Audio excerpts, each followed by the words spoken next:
దేశాన్ని రాష్ట్రాన్ని కూడా.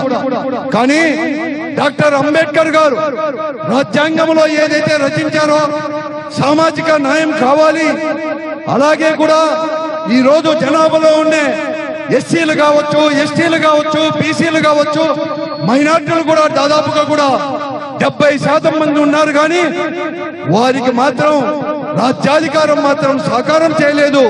దాన్ని సాకారం చేయాలని చెప్పేసి కూడా అనేక ఉద్యమాలు కూడా జరిగాయి.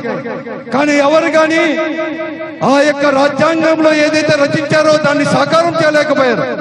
కానీ మన ముఖ్యమంత్రి జగన్మోహన్ రెడ్డి గారు ముఖ్యమంత్రి అయిన తర్వాత కేవలం ఆర్థికంగా కాదు, ఈ రోజు రాజ్యాధికారం కూడా ఈ బడుగు బలహీన మైనార్టీ వర్గాలకు కూడా చెందాల్సిన అవసరం ఉందని చెప్పేసి గుర్తించే ఈ రోజు అనేకమైన మార్పులు తీసుకొచ్చిన విషయం కూడా మీకు అందరికి కూడా తెలిసిన విషయమే.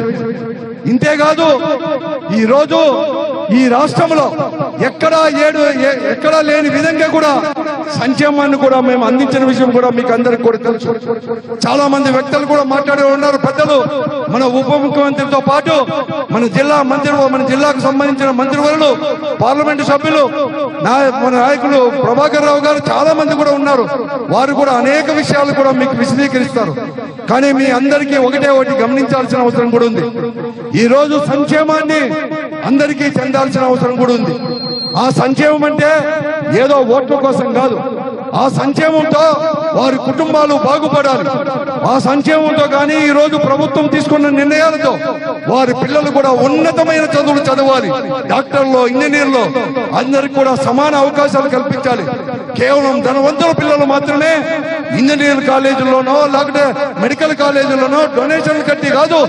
ఈ రోజు ఏ పేద పిల్లవాడైనా కూడా వారు చదువుకుంటే చాలు చదివిస్తానని చెప్పిన విషయాన్ని దీన్ని అమలు పరిచిన ఘనత కూడా మా ముఖ్యమంత్రి జగన్మోహన్ గారి అని చెప్పి మనవి చేస్తున్నాం. అంతేకాదు ఆ రోజు డాక్టర్ రాజశేఖర రెడ్డి గారు ముఖ్యమంత్రిగా ఉన్నప్పుడు ఏ సంక్షేమ కార్యక్రమం అయినా కూడా సాచ్యురేషన్ పద్ధతిలో తీసుకొచ్చాడో అలాగే పద్ధతి కూడా ఈ రోజు జగన్మోహన్ గారు తీసుకొని వచ్చేసి ఎక్కడా ఎప్పుడూ లేని విధంగా, ఎందుకంటే ఓట్లు వేసి ఉండవచ్చు, ఓట్లు వేయకపోయి ఉండవచ్చు, లేకుంటే కులాలకు మతాలకు అతీతంగా అర్హతే ప్రామాణికం కూడా గుర్తించి మీకు అందరికి కూడా